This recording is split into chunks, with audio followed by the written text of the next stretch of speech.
Olá, gente, tudo bem? Olá, queridos, vim trazer para vocês dicas de 3 leituras, já que eu não estou trazendo livros novos para cá, né? O meu foco, dos meus vídeos aqui é sempre falar sobre feminilidade bíblica, porque antes de eu falar com vocês, eu falo comigo mesma. Eu precisei aprender sobre diferenças de feminismo, feminilidade bíblica, feminilidade conservadora e católica, que não tem nada a ver com o cristianismo. Essas coisas eu estou sempre falando aqui para vocês. Queria comprar livros novos, como por exemplo a biografia de Elizabeth Elliot, indicada pela Francine Veríssimo. Queria comprar também o livro da M. Carey Kell, acho que é assim que fala, que eu conheci ela lendo o livro do Billy Graham, uma missionária na Índia que evangelizou crianças, conseguiu levar o evangelho para crianças. E eu acho que o trabalho infantil, o trabalho com crianças é uma coisa realmente de Deus, porque você é um visionário, você pensa no futuro. No futuro, aquela criança vai ser um pastor, ou vai ser uma missionária, ou vai ser um evangelista, ou vai ser um músico, tudo isso para a glória de Deus. Eu acho fantástico isso. Tem também um livro que eu até separei na Amazon, de uma muçulmana que se converteu lendo a Bíblia. Ela descobriu uma Bíblia, começou a ler, e ali ela foi tocada pelo Espírito Santo e se converteu. Enfim, tem muitas coisas que eu queria comprar, queria ler. Não consegui no momento, então o que acontece? Peguei os livros que eu estava aqui, já que eu já tinha aqui. Separei 3 livros, enfim. Um eu acabei de ler, o outro eu gostaria de ler, mas eu pensei bem e deixei para a próxima. E um é o que eu estou lendo no momento. E também queria deixar de dica para vocês. Começando com esse mini querido aqui. Esse aqui é A Essência da Piedade, de João Calvino. Eu falo que ele é um mini querido, porque ele é muito edificante, mas ele é tão pequenininho. Então, eu já falei pra vocês que eu não sou muito fã de devocional, né? Devocional pronto, né? Quando vem ali aquele livrinho dizendo o que você tem que fazer naquele dia, os versículos que você tem que ler.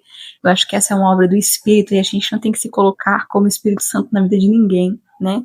Então, livrinhos para ajudar nos devocionais, que o devocional mesmo é lendo a Bíblia, é muito interessante, né? Quando você usa o seu cérebro por conta própria e esses livros te levam a ler a Bíblia, né? A você pensar e não te dá tudo ali mastigadinho, né?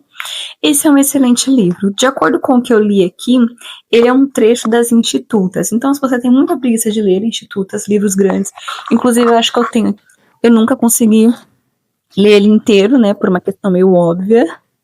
É um livro pesado, é um livro muito bom, mas é um livro robusto. Vou comparar aqui para vocês verem. Então, comparando aqui, gente, os dois foram lançados pela Fiel e olha só o tamanho, né? Então, esse aqui é apenas um trecho das Institutas e o principal foco aqui de João Calvino a mostrar aqui, a essência da piedade, é falar sobre a relação do cristão e do sofrimento. Então, o sofrimento na vida do cristão, ele é inevitável e ele é essencial em alguns casos. Porque quando Deus nos salva, ele também nos santifica. E a forma com que Deus nos santifica é por meio dos sofrimentos, já que nós somos pecadores. Nós amamos o pecado e nós precisamos ser lavados. Então, uma vez que nós somos justificados, Deus ali nos justifica, né? Ele aplica a justiça de Cristo aos nossos corações.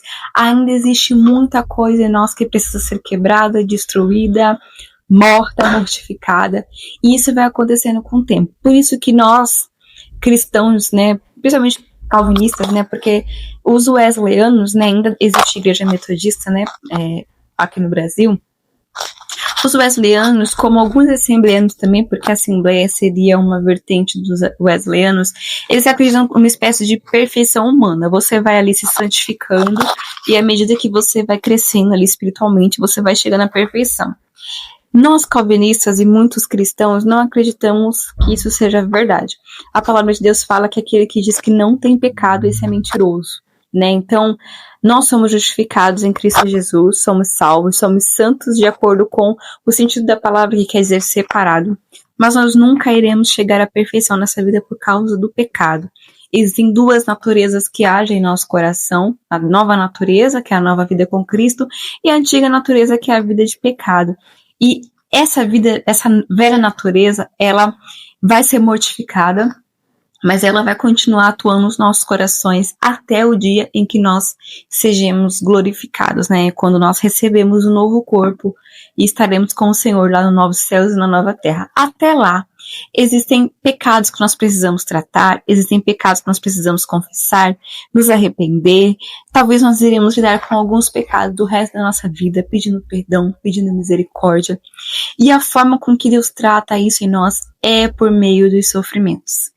Então, infelizmente, na medida que nós iremos caminhar com Cristo, nós iremos passar dificuldades financeiras, iremos passar enfermidades, iremos perder entes queridos, né, na nossa jornada, iremos perder amigos que, uma vez caminhando conosco na fé, às vezes se desviam, às vezes se afastam do Evangelho, enfim, essas coisas podem acontecer. E os sofrimentos, eles são pedagógicos, né? Então, por exemplo, tem uma música que eu amo, essa música, que é do Inário. Ela fala assim: sou feliz com Jesus, sou feliz com Jesus, meu Senhor. Essa música foi composta por um pastor, se eu não me engano, um cristão, né? Que compôs logo depois de perder as suas 4 filhas no naufrágio. Era para ele estar junto com a sua esposa no navio, mas ele preferiu enviar a sua esposa antes com as suas 4 filhas. Esse navio afunda e, graças a Deus, a sua esposa sobrevive, mas as suas 4 filhas morrem. E ele, não entendendo o porquê, mas confiando totalmente na soberania de Deus, que Deus sabia o que estava fazendo, ele compõe essa linda canção que é cantada há séculos, que nos segue até hoje.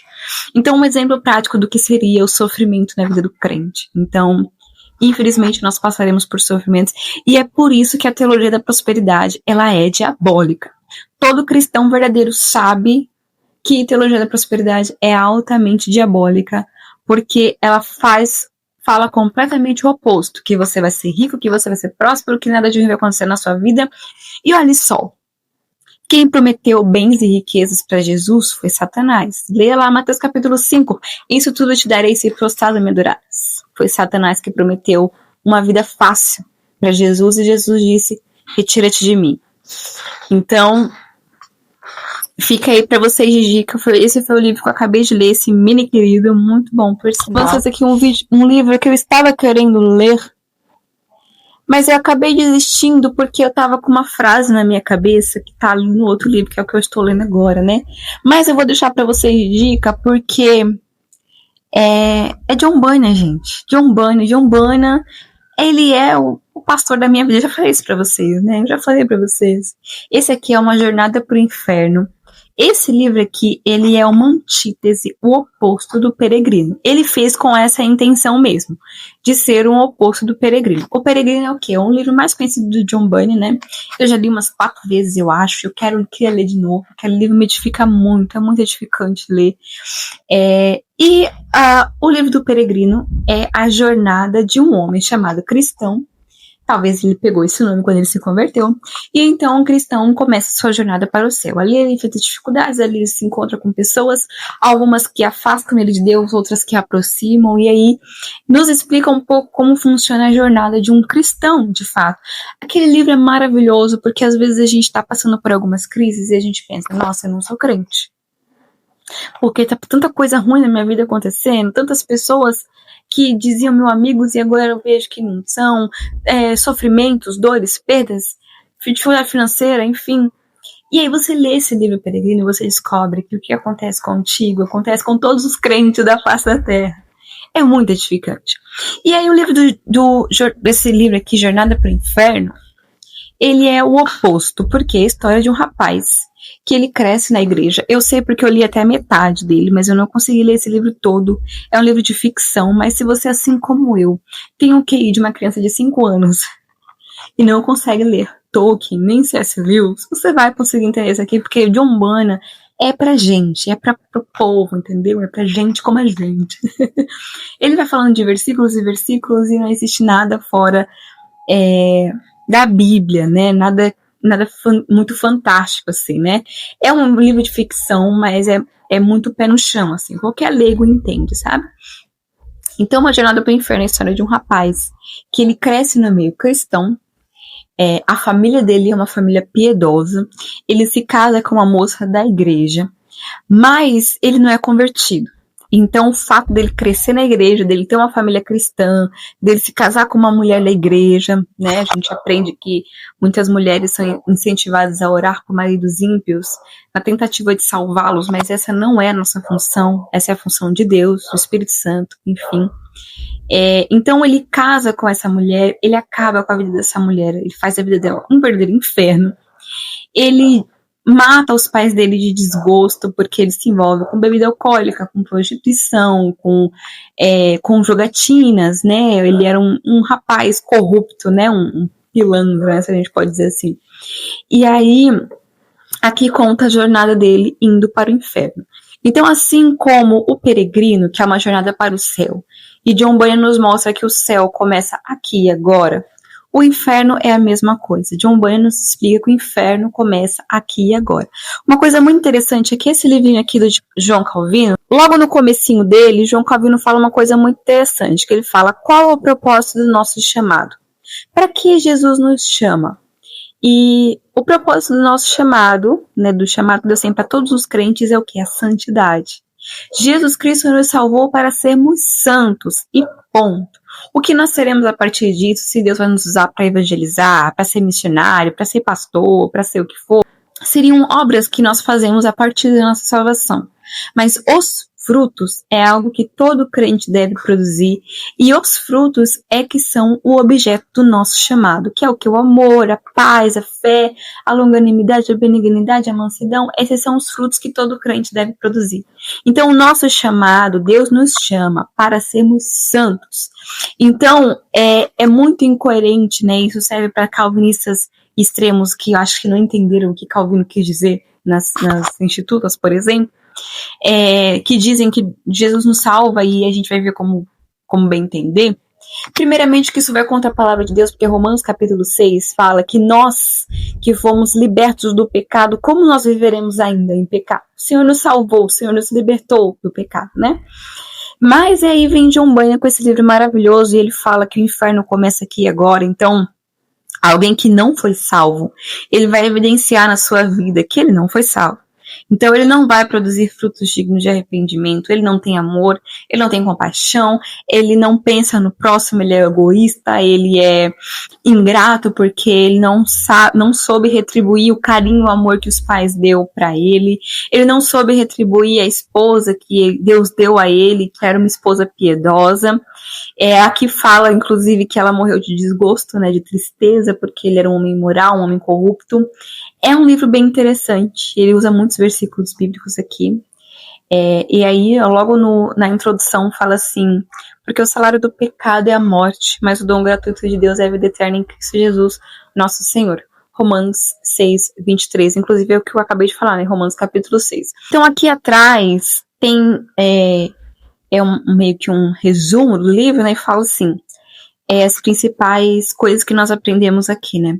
Como experimentar alegria nas circunstâncias difíceis, as terríveis consequências de uma vida pecaminosa, como ensinar aos seus filhos valores cristãos aqui, porque a mulher dele era cristã e piedosa e ela precisou guiar os seus filhos no caminho correto, uma vez que ela não tinha a ajuda do seu marido, que era um homem ímpio, né? Como você pode ter sucesso em sua vida profissional, porque ele era um rapaz corrupto, ele não cuidava da sua família, não cuidava da sua casa, ele era um péssimo pai, um péssimo chefe de família, né? Como ser culpado do juízo condenatório de Deus, como começam os maus casamentos e como agradar a Deus. Uma dica de leitura para vocês, muito boa, para quem gosta de ficção, é um livro super fácil de entender. E agora para vocês o livro que eu estou lendo no momento, David Brainerd. É a segunda vez, eu já li ele uma vez, é a segunda vez que eu estou lendo. E por que eu decidi? Eu estava entre esse e aquele, né? Aquele eu já li pela metade, esse aqui eu já li todo, mas por que eu estou lendo de novo? Primeiramente é muito bom lembrar eu gosto de biografia, vocês sabem, né? E é muito bom lembrar de coisas preciosas como esse livro. Esse livro aqui contribuiu para o trabalho missionário de Jim Elliot, William Carey e muitos outros missionários ao longo da história. O próprio Jonathan Edwards, depois que David Brainerd morre, ele acaba assumindo o trabalho missionário que David Brainerd começa, né, que no caso aqui é a vida e obra de David Brainerd, e foi escrito por Jonathan Edwards. E Benedict queria que Edward escrevesse o livro dele. Então ele falou, eu não quero que ninguém escreva meu livro, mas se alguém for escrever, que seja o Sr. Edward. Porque ele tinha muito medo das pessoas pegarem a vida dele e dar glória a ele, né? E ele fala, eu não fiz nada, quem fez foi Deus, eu fui apenas um instrumento na mão de Deus, então eu não quero que a glória seja minha, né? E ele está certíssimo com isso. Logo no começo do livro, Jonathan Edwards começa dizendo que os defeitos que David Benedict tinha, ele era muito melancólico, era muito depressivo, incrédulo algumas vezes. E ele começa fazendo isso para que nós percamos qualquer expectativa de esperar que homens, seres humanos, de forma geral, sejam pessoas perfeitas. Por mais próximo que alguém possa chegar de Cristo, né, por mais piedosa que aquela pessoa seja, ela nunca será perfeita. E nós não devemos esperar isso de ninguém, porque se nós pudéssemos chegar à perfeição, não precisaríamos de um Salvador, né? Cristo Jesus morreu pelos nossos pecados, para que nós dependêssemos dele por toda a nossa vida. Então, sempre nós iremos precisar recorrer ao trono da graça, para que justamente nós não venhamos nos gloriar em nada, porque tudo que nós temos vem de Deus, né? Porque dele, por meio dele, para ele são todas as coisas. Então, uma vez que há alguma esperança de vanglória, alguma esperança de orgulho, o Senhor permite falhas e fraquezas para que nós possamos olhar para Cristo e entender que a nossa salvação está nele, vem dele. E, enfim, então ele já começa aqui falando dos erros de David Benedict, justamente para que nós não venhamos nos espelhar nele como alguém divino, mas olhar para Cristo, que fez uma obra maravilhosa através da vida dele. Ele foi um missionário que morreu muito jovem, morreu aos 29 anos, mas mesmo assim ele fez um trabalho missionário lindo entre os índios lá dos Estados Unidos. Eu ainda estou bem no comecinho desse livro, mas é maravilhoso. Eu amo ler biografias, histórias de conversão. A história de conversão dele é muito parecida com a história de John Bunyan, com a história de Martinho Lutero, pessoas que começaram ali com a sua mente atormentada. Deus permitiu isso para que eles perdessem qualquer esperança de salvação por obras. Então, inclusive, David Benedict relata aqui que quando ele se converteu, ele estava tentando orar e ele não estava conseguindo. Ele não estava conseguindo se focar na oração. E ele ficou muito triste, porque ele começou a ver que ele estava muito longe de Deus, porque ele não estava conseguindo orar. E ele fala que nesse momento o coração dele foi inundado de uma alegria e de uma paz que ele não sabia explicar. E ele falou que de repente as palavras sobre Cristo, né, que a Bíblia falava sobre Cristo, começaram a fazer sentido na cabeça dele, porque então ele não tinha entendido. Ele era um homem muito religioso, muito legalista, mas ele ainda não conseguia entender a obra de Cristo de uma forma completa, e ele não conseguia ter alegria nisso. Ele fala que ele não conseguia ter prazer nessas coisas. E essa é a diferença de um cristão para qualquer religioso, né? Um religioso, ele pode até ter uma vida religiosa, mas ele precisa ter prazer, ele precisa ter alegria em Deus. E essa é a diferença de quem foi nascido de novo e quem ainda não foi, né?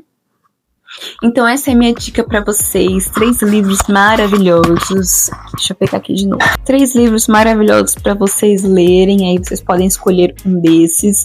Eu amo biografia, né? Então eu estou lendo David Benedict agora. Mas os 3 são leituras aí meio recentes, né? Quando acaba David Benedict, se eu não tiver nada em mente, começaria a ler Jornada para o Inferno. Mas, enfim, gente. Leituras maravilhosas para se ter. E eu te espero no próximo vídeo, então até mais!